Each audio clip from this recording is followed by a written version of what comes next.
Olá, operador! Eu sou a Dé Brasil, analista CNPIT, e domingo é dia de estudar o Ibov. Bora lá? Fala, operadores, como vocês estão? Eu espero que estejam todos bem, né? Com essa semana que nós vimos aí, que na minha opinião não levou nada a lugar nenhum, né? Mais uma semana que o Ibov não diz muito para onde quer ir, né? Eu tinha comentado com vocês que a gente não poderia estopar. O ideal aqui, o Ibov, era não perder essa região, né? Que a gente não fechasse para baixo ali. A gente não consegue fechar para baixo da região de stop do semanal. A gente deu entrada no semanal aqui, ó, e teoricamente veio para estopar. Então, o comprador, galera, não tem nada na mão. A gente já comentei com vocês, a gente não tem pivô no 60, nós não temos nada que leve a compra franca aí. Nós estamos trabalhando para baixo da cabeça do pivô, né? Ó, esse ponto aqui também é importante para o Ibov, 134 mil pontos. Para baixo dele, consolidação é bem possível. Sempre que eu falo do Ibov com vocês, pessoal, eu estou querendo falar de papéis, né? Vamos falar assim, por exemplo, eu vou fazer um swing trade e vai ser super rápido. A gente vê que o Ibov ali com os dias negativos, ele contamina os nossos trades, né? Então, se não tiver alguma notícia, alguma coisa que vá sair daquele papel que você saiba, né? Algum balanço, alguma coisa específica, não é interessante a gente fazer trades por enquanto na ponta compradora, porque você pode ficar muito tempo, né, preso num trade, ou ele stop à toa, né? Porque o Ibov tá muito ruim de operar nesses dias, tá, pessoal? Vamos ver ali como é que a gente operou isso no mini índice. Mini índice, então, perde a região que não poderia ter perdido, né? Ele é 130.800, lembra? 130.800 fechou para baixo 130.800. Por enquanto a ponta é vendedora. Lembrando, pessoal, na semana passada eu não cheguei a comentar com vocês, mas ainda existe uma linha de tendência de alta, né? Essa linha de tendência de alta aqui, ó. Essa linha, olha ali que interessante, né? A gente tinha feito uma linha que ligava os fechamentos. Lembra no gráfico de linhas? Então, se você for fazer como Charles Down recomendava, você vai usar o gráfico de linhas. Então você vai na plataforma nesses candles aqui, clica aqui em cima. Vocês não vão ver, mas aparece aqui todas as possibilidades. Aí você coloca linha, tá? Aí no gráfico de linhas, nós tínhamos antes uma linha que passava aqui, ó. Ela foi perdida, tá vendo? Porém, no gráfico de candlesticks, né, o gráfico que vai considerar o pavio, né? Aí nós ainda temos essa outra linha de tendência de alta, né? Essa que passa nesse fundo aqui, ó, e esse fundo aqui, tá? Então esses dois fundos ligados formam esta linha que, coincidentemente, deixou este doji, né? Na sexta-feira. Dúvida, tá? Dúvida em cima da linha de tendência de alta, em cima de uma região de retração. Então a gente ainda tá na retração gigante aqui, olha ali, 61.8, meio que perdendo, meio que não, aquela coisa difícil, né, pessoal? Difícil, mas que pode nos dar um norte aqui. Então o que nós podemos fazer para a semana que vem? Continuamos as vendas para baixo desse dojizinho, que seria inclusive para baixo da cabeça do pivô, lembra? Para cima da cabeça do pivô aqui, ó. Ó, então o pivô tá aqui, ó. Cai, corrige, pivô, certo? Ó, pivô de baixo. Para baixo da cabeça do pivô, ó, nós não vamos segurar a ponta vendedora. Então, daqui para cima, para o alto e avante, certo? Certo. Aqui para baixo, pessoal, linha de tendência de alta perdida e vamos continuar a queda, na minha opinião, como disse na semana passada, vindo testar os 125 mil, a abertura dessa vela gigante aqui, ó, vou apagar aqui. A ideia de vir testar as médias mesmo para cair e ainda subir não é de todo errado. Né? Então, vamos marcar aqui o ponto 130.800, vai continuar sendo esse ponto, por quê? Porque olha que interessante, né? Ele perdeu o ponto 130.800 na semana passada, veio testar, olha que boa essa venda aqui no 130.800, né? E aí não conseguiu ficar para cima do 130.800 na sexta-feira e entrega a paçoca aqui. Entrega a paçoca, mas não consegue perder a linha de tendência de alta, que vem lá, né, dos idos lá, aquela linha de tendência que liga os pavis, tá? E agora tá voltando. Vamos ver se ele vai voltar a romper a linha de tendência de baixo aqui, começar a fazer pivô de alta. Tem que sair uma notícia muito boa, pessoal, para isso aqui acontecer. Sinceramente, eu não tô muito confiante na ponta compradora do Brasil, não. Tá? Pode ser que o fato do petróleo dando uma subida forte na semana que vem, né, e trazendo a Petrobras para cima, aí o índice brasileiro sobe, porque a gente tem muita essa ligação com o petróleo, né, ou mesmo a Vale ali com os incentivos na China, pode também trazer né, esse índice para cima. Então, o nosso divisor de águas continua sendo 130.800. Daqui para baixo, vendas, né? Vamos buscar por vendas. 130.800 para cima, a gente vai olhar mais para a ponta compradora. Por enquanto, pessoal, se você está olhando só para a ponta vendedora, tá tranquilo, você está fazendo seus trades na ponta vendedora. O difícil é querer pegar tudo. Ah, eu quero comprar, eu quero vender, eu quero comprar, eu quero vender. Aí começa a se machucar muito, tá? Mas se você está focado na ponta vendedora, só querendo vender, as pernas de vendas estão boas, né? Estão pernas interessantes aqui, ó. Essa perna de venda aqui, ó, já dá para fazer o dia na sexta-feira, né? Você não precisaria realmente comprar, né, nesse dia aqui. Claro que o day trader tem as suas dificuldades, para a gente pegar ali, a gente pode ser estopado em algum momento, mas no frigir dos ovos ali a venda está saindo melhor, por enquanto, embaixo das linhas de tendência de baixa, né, pessoal? A venda está sendo melhor, ele chega na média e dá a venda interessante ali. Dólar. O dólar a gente tinha estudado, né, galera? O dólar para cima do 540, a ponta era compradora e a gente ia deixar fluir mais, né? Não ia mais buscar só os 5 pontos aqui, ó. Por quê? Por que você falou, Dé, o 540? Porque o 540 era onde estava 305 do 60, ó. Então, quando ele consegue fazer esse pivô de alta, quando ele consegue romper a linha de tendência de baixa aqui, ó, que é o que o mini índice tinha que fazer agora, olha como olha como a ponta compradora flui melhor, né? Foi ótimo essa semana na ponta compradora do dólar aqui, ó. Então, quem comprou e deixou fluir, né? Menos no dia 10. Dia 10 foi bem difícil, né? Mas depois, o dia 11, inclusive na sexta-feira, a ponta compradora foi bem interessante. Para quem fica tentando adivinhar o topo, tá machucado, né? Se você que está querendo pegar a venda do dólar ou a compra do mini índice, você tá machucado ali porque fica difícil, né? Quando o preço engata uma tendência. Quando a gente está numa tendência franca, fica mais difícil operar o contra-tendência, né, pessoal? Cuidado com o contra-tendência, principalmente se você está com a boleta negativa, tá? Normalmente, quando o operador está operando com a boleta negativa, é onde ele mais se machuca no contra-tendência. Por quê? Porque quem está operando contra-tendência, eu não vou aqui falar mal do contra-tendência, tá? Eu só vou comentar que é mais difícil. Por quê? Porque o contra-tendência é a perna curta, né? A tendência é a perna longa, o contra-tendência é a perna curta. Tendência é a perna longa, contra-tendência é a perna curta. E de vez em quando, que é o que o contra-tendência, quando tá com a boleta negativa, quer que aconteça, existe uma quebra de linha, né? E aí essa perna acaba ficando um pouco mais longa numa volta em V. Mas normalmente o que acontece é a perna curta cedo contra a tendência. Então, se você compra aqui, né, o comprador de contra-tendência, né, e o comprador que ganha dinheiro fazendo isso, ele sabe que ele tem que descer aqui. Ele sabe que ele não pode ter esperança. Porque no longo prazo, ele sabe que na maioria das vezes a tendência continua e vai vir a pernona de tendência. Às vezes, inclusive, ele vira a mão na região de retração aqui, né? Seria mais ou menos por aqui. Tá, mas o que pode acontecer? Aí, meus amigos, aí que vem a dificuldade. Porque muitas vezes, para pegar essa voltinha aqui, você é estopado. Vamos imaginar que você foi estopado algumas vezes e ficou com a boleta negativa. E aí, só para voltar até aqui, não paga, né? Num primeiro momento, às vezes até paga, né? Fica no 0 a 0 ou você ganha pouquinho. Mas às vezes nem paga. Então você quer limpar, você quer que reverta o mercado. E aí um dia você conseguiu essa reversão. E aí você acha que isso sempre vai acontecer.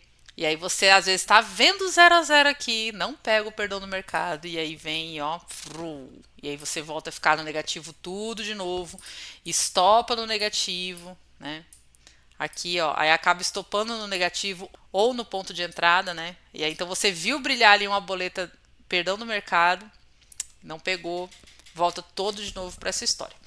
Então, quem está operando contra a tendência, pessoal, deve entender que quando está com a boleta negativa, então se você é operador de contra a tendência e está operando boleta negativa, o ideal é que você entenda, né, que a operação pode não te dar um lucro financeiro muito bom, mas você tem que focar na operação, não na sua boleta, tá? Esse é o segredo aqui para você continuar fazendo contra-tendência com sucesso, pessoal, porque o contra-tendência é um operacional mais difícil.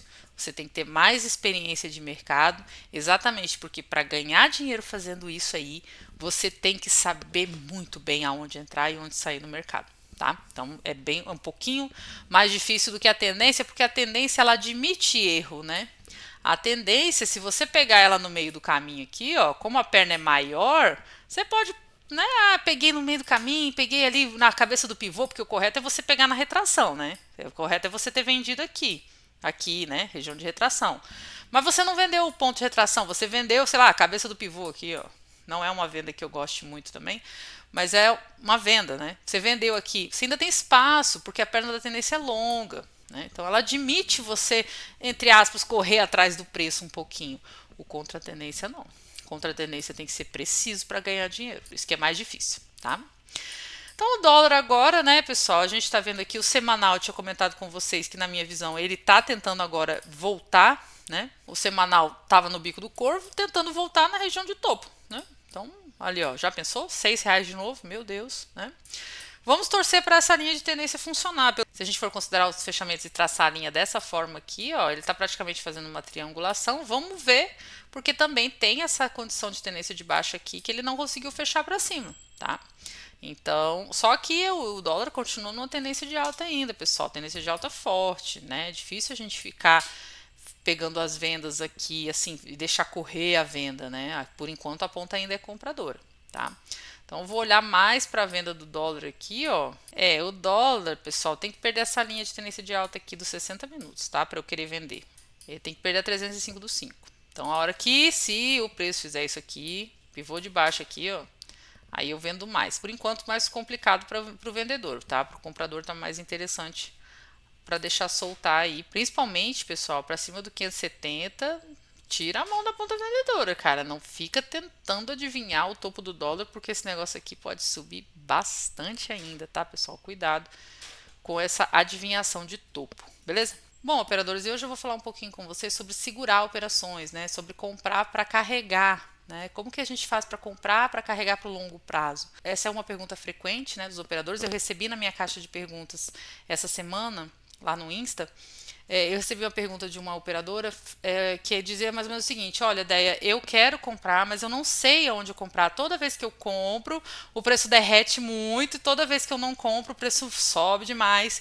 E eu fico sem participar sempre. Parece que eu estou sempre com o pé trocado ali nas compras de longo prazo. Bom, pessoal, então o que eu decidi fazer, né? Eu falei assim, cara, o ideal aqui é que seja uma coisa simples, né, que seja de fácil entendimento. Não pode ser um negócio extremamente complexo, porque aqui eu estou conversando com pessoas que compram ações de empresas e não vão ficar ali muitas vezes olhando gráfico, estudando ponto preciso de entrada, não vão olhar o intraday para fazer suas posições, vão olhar mais a empresa, uma empresa que eu gosto, eu vou comprar e tal.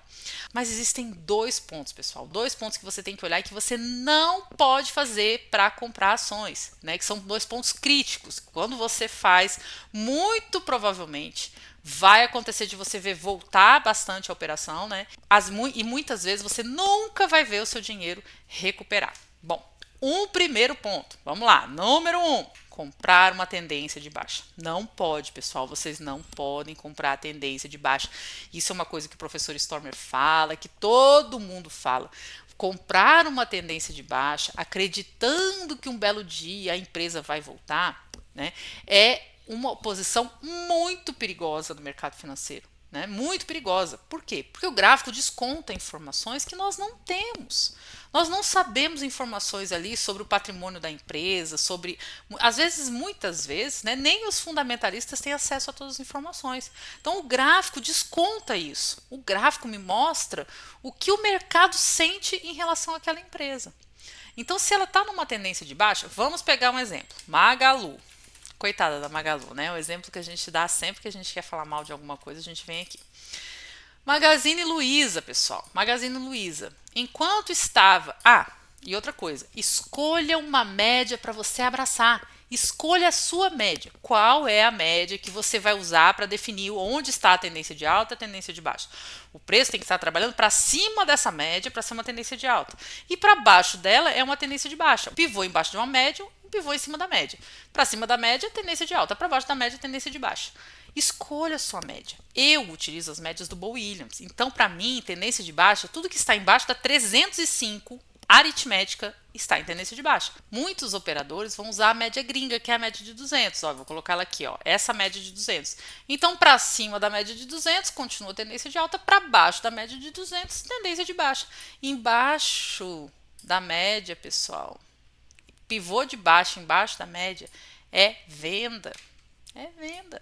Pivô de alta em cima da média, você volta a comprar. O que é um pivô de alta, Deia? Pivô de alta é isso aqui, ó, essa estrutura assim, ó, tem que subir, romper a sua linha, a sua média, testar ela de baixo para cima, não perder mais e fazer isso aqui, ó. Quando romper esse topinho aqui, aí você tem um pivô de alta em cima da estrutura que você está analisando, que no caso, agora a gente está olhando para as médias. Tem gente que vai olhar para as linhas de tendência de baixa, tem gente que vai fazer outras análises. Eu estou pegando uma análise bem simples para ficar bem lógico. Então, por primeiro, não comprarás tendência de baixa. Segundo, não comprarás afastado da sua média. Então vamos supor, Déia, mas está na tendência de alta, mas é só eu comprar o negócio derrete. Eu comprar o negócio derrete. Por que isso acontece? Por que eu compro, cai? Porque quando você comprou, existia um afastamento da sua média muito amplo. Como que você vai saber se está afastado ou não está afastado da média? Só olhando? Você pode usar um indicador. Existe um indicador aqui, ó, vou colocar para vocês indicadores, ó, afastamento médio. Você vai procurar por esse indicador. Vai aparecer aqui na sua tela. E aí você vai colocar a média que você opera. Então aqui está na média de 21, nós vamos colocar a média de 200. A gente está falando de buy and hold, gente, eu estou falando de coisa longa, eu não vou ficar entrando e saindo toda hora. É um negócio para ficar comprado, né? Ou para ficar sem comprar. Então nós vamos colocar aqui 200, né? A gente está falando da de 200, né? Pronto, ó. Então a Magalu, aí dentro desse indicador, você vai colocar aqui nos últimos períodos aonde está o maior afastamento da média. Você coloca uma linha ali para você ter uma noção. Então a Magalu, por exemplo, no 60, ela tem um afastamento médio limite, ó, tá vendo? Então o que isso quer dizer? Quando toca os 60, significa que o preço já afastou suficientemente da média. Né? Ele afastou o suficiente da média. Então, quando tem o afastamento da média, o ideal é que você não compre. Né? Afastou demais da média aqui, ó. Chegou nos 60, tá vendo aqui, ó? Então chegou lá em janeiro de 2020, super afastado da média, tá vendo? Ele sobe, mas ele não consegue mais subir com franqueza, né? Então ele tende a voltar na média. Quando volta na média, o preço chega ali no zero, tá vendo? Ó? Quando ele toca a média e passa da média para baixo, né? Ele começa a atingir o zero ali, ó. Então, o toque na média para o holder é a melhor região de compra. Eu vou comprar o toque na média? Tem gente que compra. Eu prefiro esperar montar a posição de compra. O que é montar a posição de compra? Ó, o preço vinha aqui, caiu para baixo da média, passou para cima da média, ajeitou aquilo que eu comentei com vocês, pivô de alta em cima da média, a ponta é compradora para a gente levar, né? Daí você vai comprar até o afastamento médio, ó. Vamos lá de novo. Chegou no afastamento médio, ó. Tocou o afastamento médio aqui. Déia, mas tá vendo, ó? Eu não comprei porque estava no afastamento e subiu. Pois é, gente, subiu, mas voltou, ó. Voltou tudo, tá vendo? Então, quando toca no afastamento médio, a gente pode continuar comprando? Pode. Inclusive, isso daqui, o indicador, ele é uma média. Ele pode continuar subindo eternamente aqui? Pode. Agora, você pode diminuir a mão. Opa, tá muito afastado da média. Ao invés de eu comprar 2, eu vou comprar 1. Né? Eu sempre compro 200 ações, vou comprar 100. Né? Eu sempre compro 100 ações, vou comprar 50. Enquanto estiver muito afastado da média, você diminui o tamanho da sua mão, porque a chance de voltar para a média é grande. Né? Então a ideia é essa, pessoal. Eu quero comprar, né? Se eu quero comprar, por exemplo, a Vale. Vamos pegar a Vale aqui para a gente dar uma olhada como é que a Vale está nessa questão do afastamento. Ó, a Vale na questão do afastamento médio. Então agora a gente está bem na média de 200 da Vale. Olha que interessante, ó, tá vendo? A gente está bem no ponto da média, né? O que normalmente eu vou esperar? Rompeu a média, volta nela, não perde e rompe. Aí eu vou entrar comprando, né? E vou comprar até o afastamento médio. Quando ela tocar nessa região aqui lá na frente, se tocar, né? Aí eu vou parar, diminuir a compra e esperar ela voltar para a média. E assim nós vamos fazendo entradas no longo prazo para evitar essas duas coisas. Né? Evitar que a gente compre uma tendência de baixa, isso é muito ruim. E evitar que a gente compre muito afastado da média. Tá? Então é interessante que você olhe o afastamento médio aqui para ver se você não está comprando extremamente afastado da média. VEG, por exemplo. Eu adoro a VEG. Eu quero comprar a VEG, a VEG é uma empresa maravilhosa. A VEG está extremamente afastada da média. Ela está no ponto de afastamento médio. Eu sou holder da VEG, vou continuar comprando. Beleza, você continuar comprando. Só que ao invés de você comprar 200, você compra 100. Né? E aí quando ela voltar na média, ou quando ela... Muitas vezes o papel é muito bom. Então o papel ele não volta na média, ele espera a média chegar. Então ele vai ficar aqui lateral às vezes muito tempo e essa média vai chegar no preço, né? E aí, enquanto isso, né, esse aqui vai caindo. Por quê? Isso aqui significa que quando chegar no zero, significa que tocou na média. Então a ideia é essa, ou o preço volta na média, ou o preço lateraliza e espera a média chegar. Essa é a ideia, né? O VEG está muito afastado da média para a gente aplicar demais, né? Colocar muito para o longo prazo. Posso fazer trade? Pode. Setup de holder, gente, não tem a ver com os setups ali do swing trader para pegar 3%, para pegar 10%, enfim. É diferente, tá? Isso aqui eu estou falando para o longo prazo. O ideal é a gente fazer grandes aportes perto das médias, tá bom? Bom, operador, nós estudamos Ibov, vimos que paramos numa linha de tendência de alta, linha antiga, né? Mas que deixou um doji, dúvida na linha de tendência de alta. Para cima desse doji, para cima de 130.800 novamente, a ponta compradora. Para baixo desse ponto, as vendas mais francas aí, principalmente para baixo desse doji. Aí para baixo desse doji, pessoal, parece que azedou o pé do frango, as vendas vão entrar mais forte, tá certo? Meu nome é Dea Brasil, eu sou analista CNPIT. Convido vocês a se inscreverem no meu canal, ativar o sininho de notificações para receberem os próximos vídeos. Um abraço, operador, e até a semana que vem.